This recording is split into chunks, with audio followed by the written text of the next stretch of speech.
Okay, Pisces Sun, irregardless of where they are placed in their chart.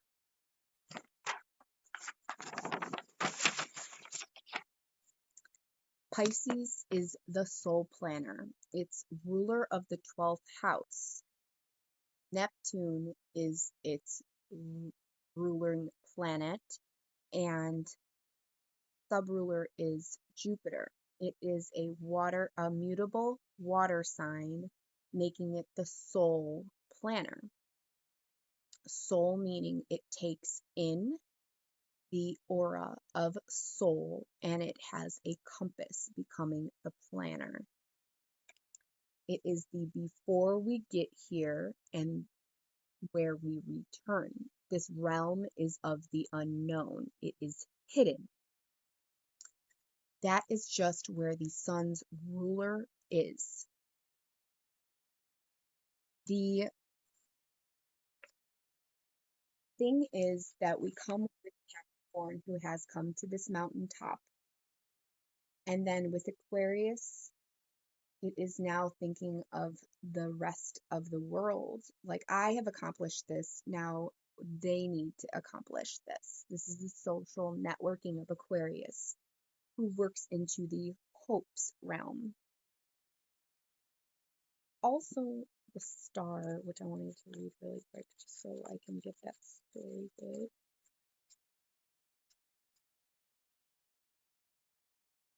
Star is the trusting the universe, having faith, inner clarity, resolution, hope, and renewal. The mind builder. Then in the fourth quadrant, this is again our public self. This is where the projections come from. This is in the womb. This is the energy of where we go back to source, behind the veil. When you have Capricorn going to the top of the mountain, achieving its achievements, and then you have Aquarius with the hope of gathering everyone and providing, and then we go to Pisces. Pisces season is the end of winter. It is where the self-sacrifice becomes the self-enlightenment of the journey of the zodiac.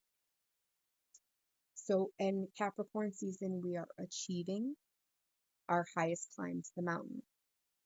In Aquarius season, we are creating the hopes for the future, gathering everyone to be able to at least provide them with enough nourishment that they themselves can become the future.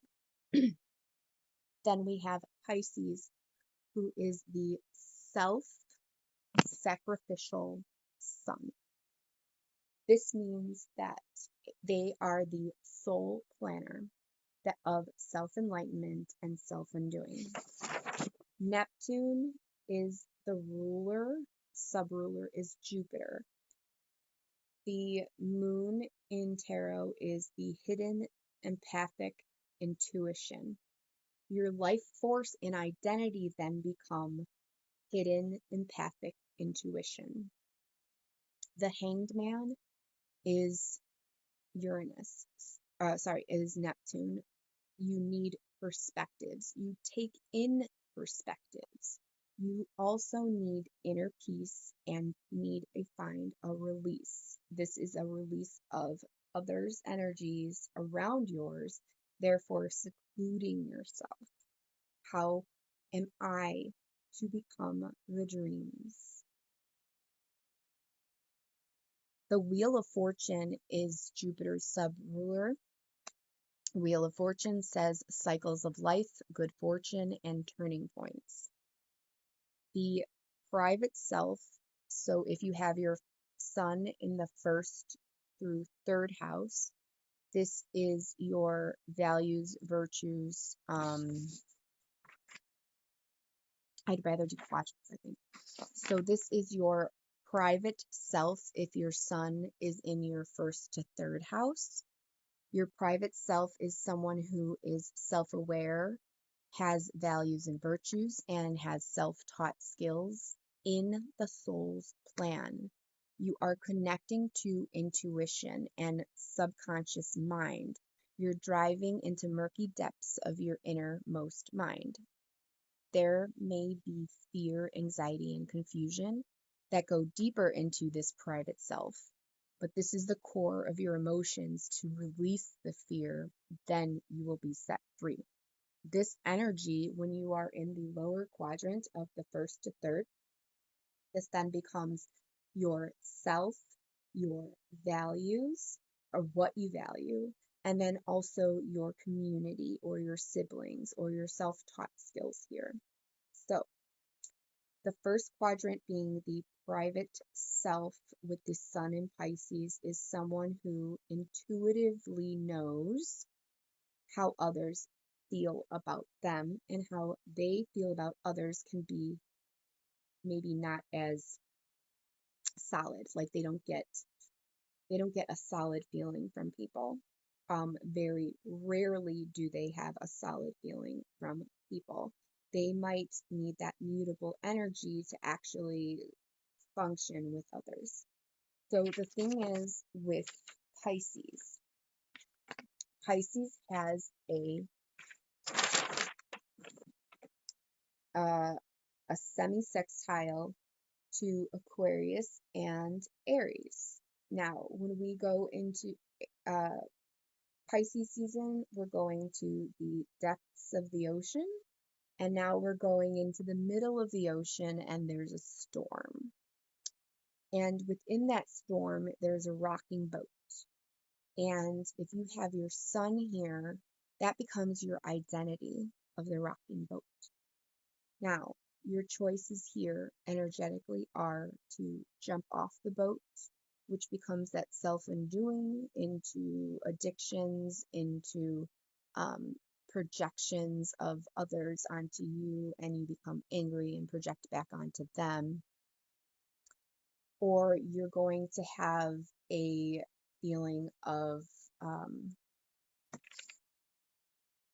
like a need to withdraw from people. Also the wishes come true in Jupiter in situations. So, and also there's contentment, where you're just fine the way things are. You're just perfectly fine. This is for someone who has a later sun degree.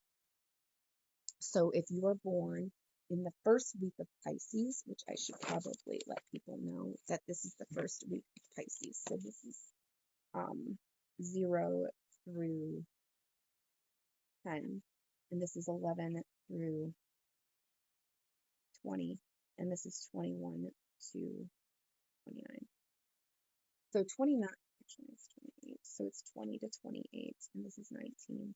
And then, so the 29th degree is all of them, period.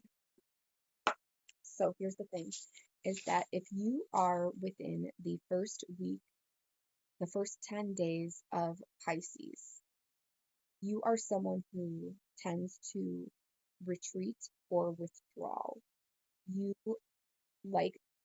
need to advance into learning how to withdraw and make sure that it doesn't become a self-undoing, because the addictions can happen. With Neptune here, it's like you really want to be with that drunken sailor and not care about anything that's going on. So they tend to self-medicate. All of them do. So the second decan of Pisces is where they are Jupiter ruled. So this is where dreams come true.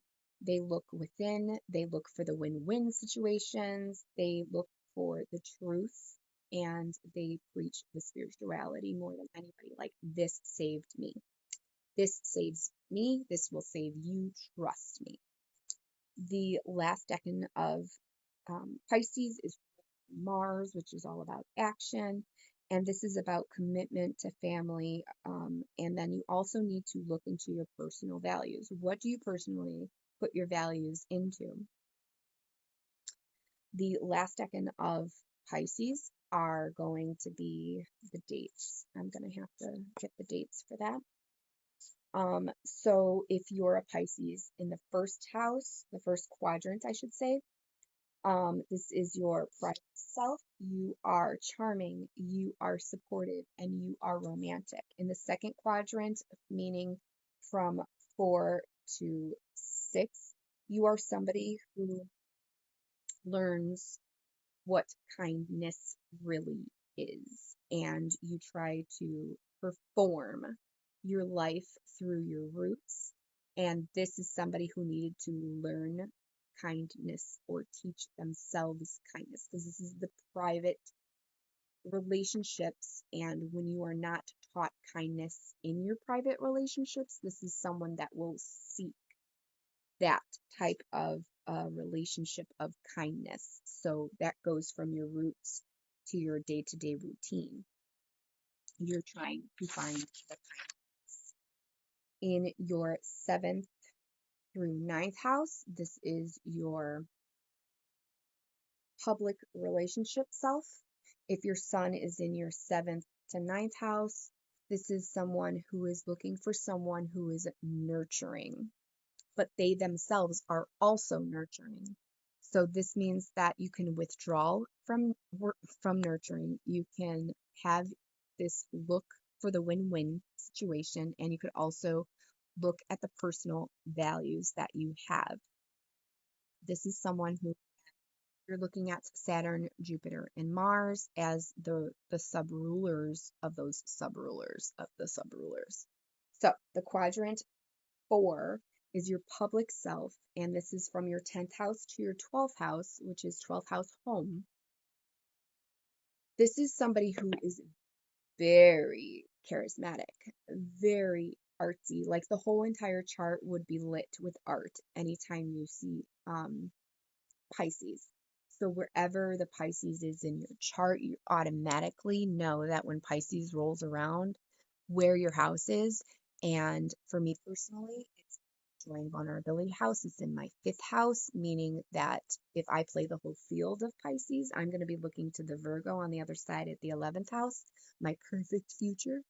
My day-to-day routine needs to be changed in order for my night-to-night joy and vulnerability to be changed. So when Pisces sun hits your houses, that's what this is going to be about. It's going to be about intuition.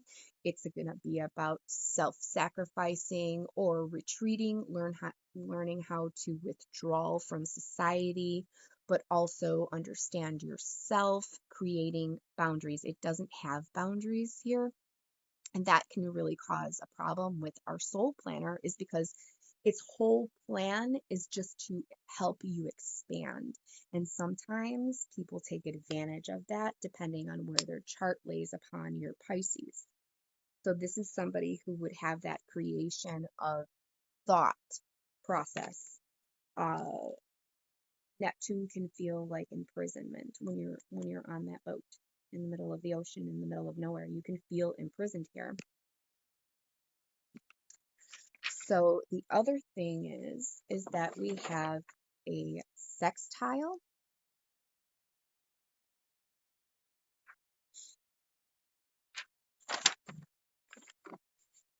So the opposite house is Virgo. What is it to play the whole field? So we have that lost boat feeling of Pisces, and now we have that found boat in our day-to-day routine. So then therefore comes our night to night. The dream realm where we go to sleep, where we snooze. You snooze, you lose.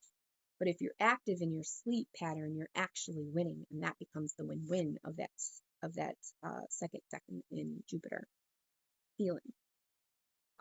So you are somebody who is going to get along with the Capricorn energy and the Taurus energy in a way that it feels like you can really relate to achievements and self-worth. Does that make sense? You're somebody who wants that outer energy. and you're somebody who wants the self-worth. That's what you seek when you have relationships with Taurus and Capricorn suns. The other thing you should know is that there is a square to the Sagittarius and the Gemini. Now, a square in immutable energy just makes you feel like everybody has an idea, but nobody really has a direction and nobody has the stability. So when it's in the mind planner and the spirit planner, we're working with God's energy of God's plan, and you're working with the mind's plan, the intellect, the communications plans. So you could run into that murky water again where you're now on the boat and the thought here. And then you have that preacher of Sagittarius who can feel squared but also equal.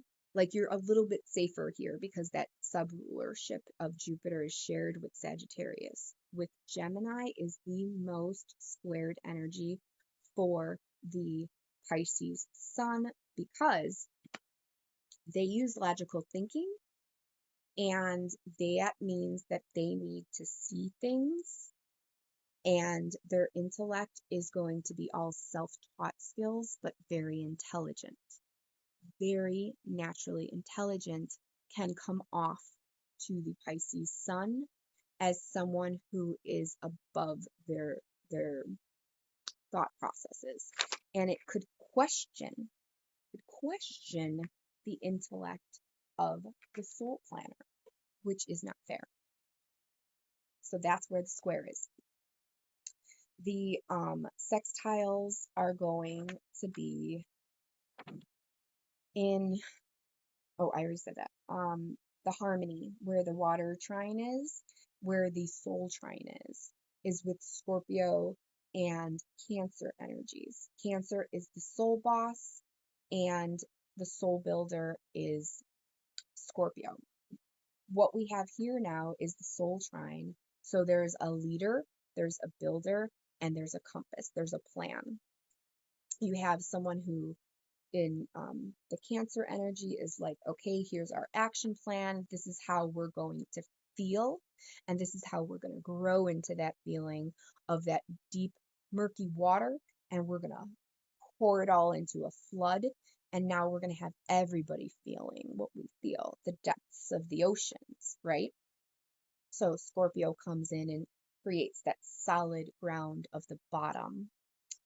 And the soul planner comes in and says, this is how we are going to help it grow from the bottom up. And soul boss comes in and says, job well done, and gives them the nurturing and support. It gives them the fish. It gives them the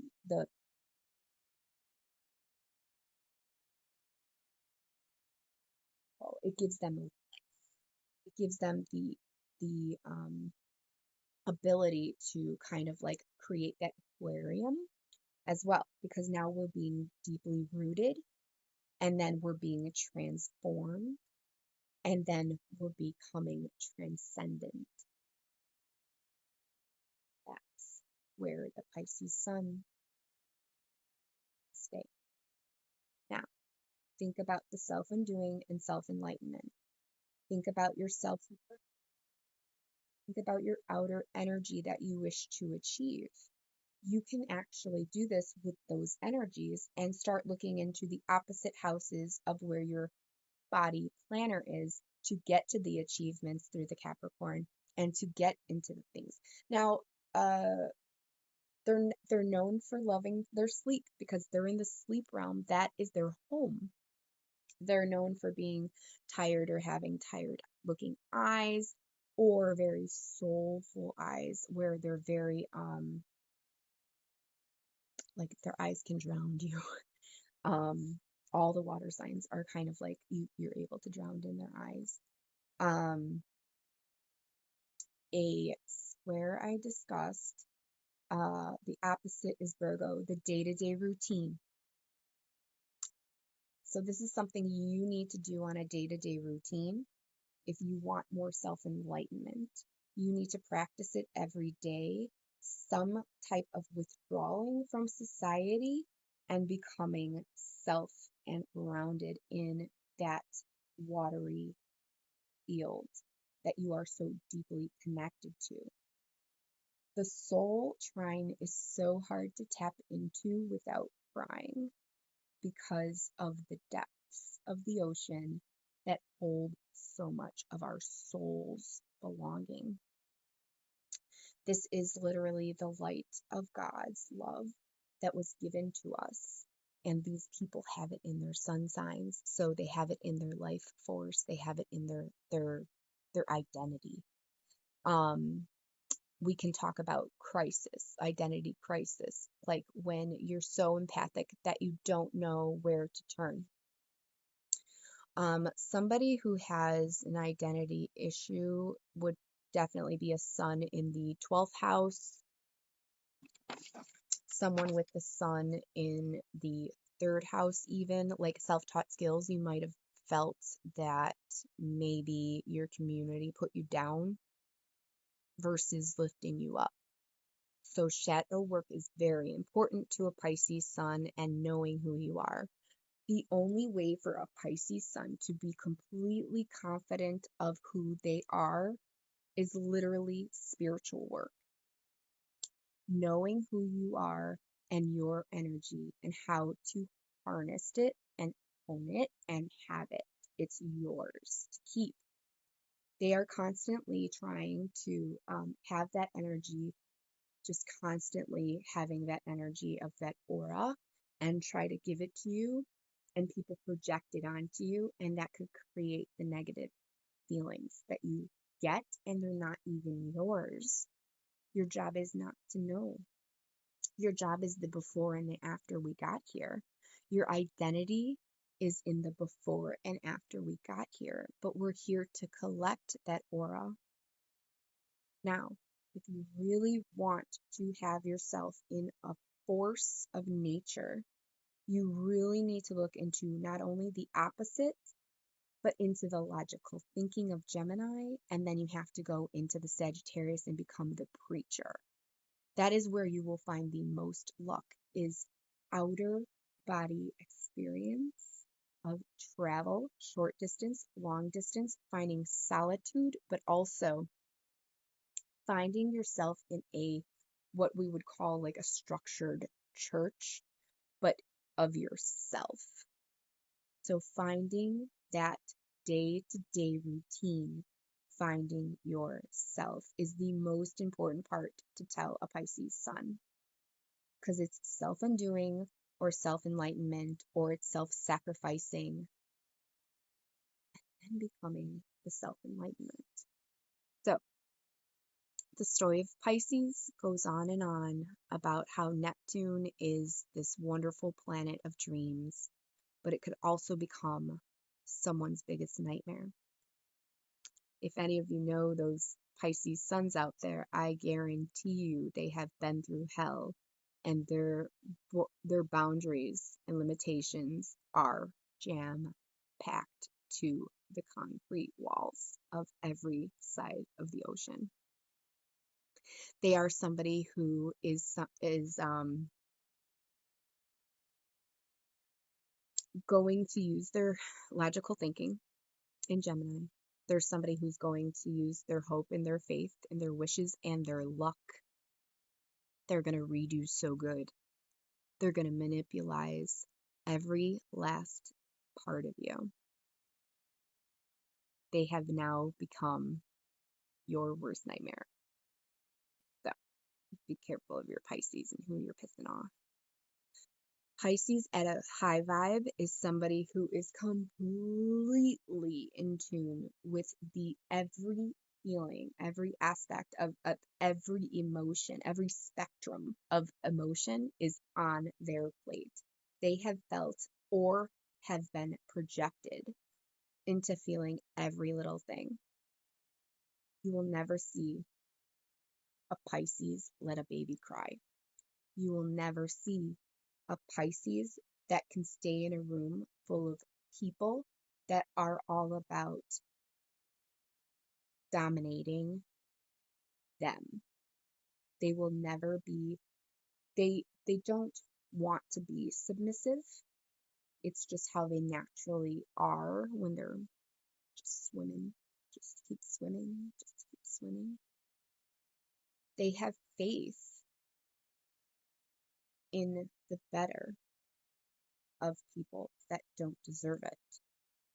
And when those people are scorned, those are the people that you see.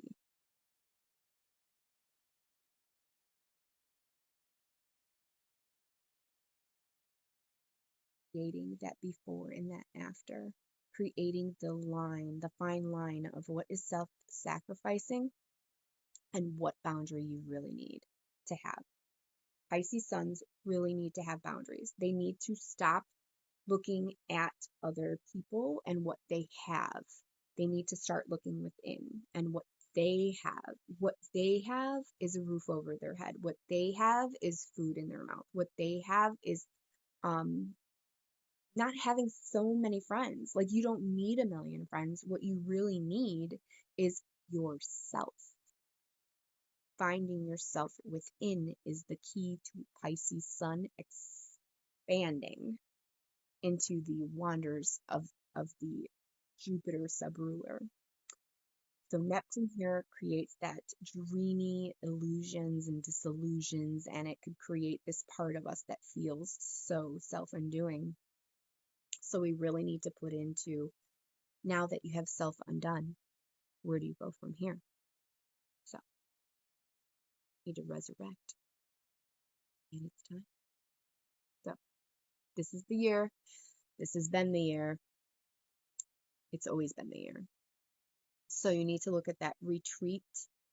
If you're somebody who is in the first decan of Pisces, you really need to learn how to withdraw from society to create your own self, identity of self. If you're born in the second week, this is someone who needs to look within more, because you find all the opportunities that are out there and they are lucky for you, but also like your wishes can come true if you manifest them. So you're somebody who is able to kind of like create this whole illusion for others. The third decan is Mars ruled. So this is where you're content, but you're also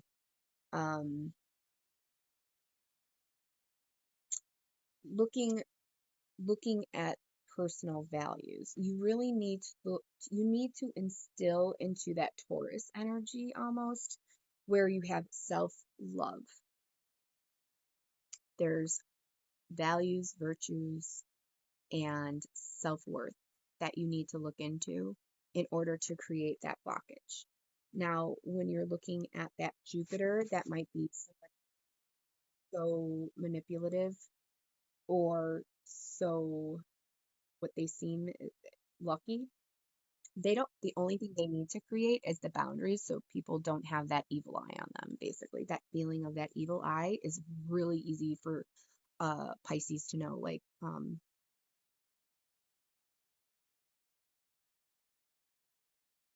don't try to correct people, correct yourself. Your identity is so into other people that you need to you need to be self-loved. You need self-love. Like, that is the biggest help you can give yourself as a Pisces sun. Going into Pisces season, it's going to be really, we're going to have the full moon in Virgo, which is your complete opposite. It's your day-to-day routine where you need to perfect everything. Nothing can be messy. We need to put everything in order. We need to tidy up. This full moon in Virgo is literally going to take us into an Earth trine with Pluto, with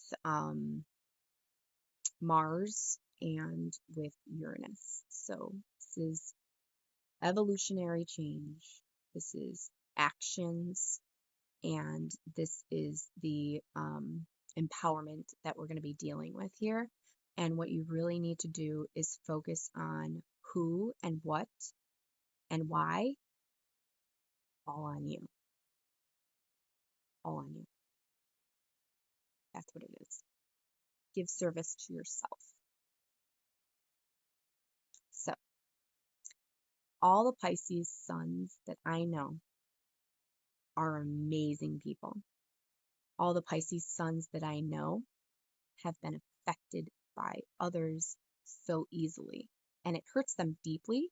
So don't mess with them, because this Libra sun is very upset. And as a quincunx, I do have to say there is something about the quincunx. There is. Like I have said before, a quincunx is something like how you can't see my hands now. So that's what a Libra and a Leo are like for the Pisces. They can do the partnerships or they can do the romance and children. When they're looking at the partnerships, they're looking at open relationships, like that open quadrant of public relationships. And with the Leo, they're looking at their private relationships. So they might not be able to focus on both at the same time. They're either going to be fully forced into relationships, or they're going to have that ego finally of that identity and ownership of who they are and become somebody's cheerleader for themselves. So don't lose yourself in a partnership, and don't lose yourself in yourself.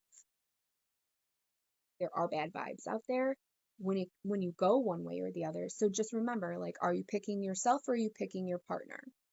Are they picking you? Are you picking them? I hope this helps you. This was Pisces Sun season is coming on February 18th, I think. Oh my god. There's so many papers. Yep, Sun in Pisces on the 18th. Happy Pisces season. Coming up next, we'll be talking about Venus in Pisces. So important, because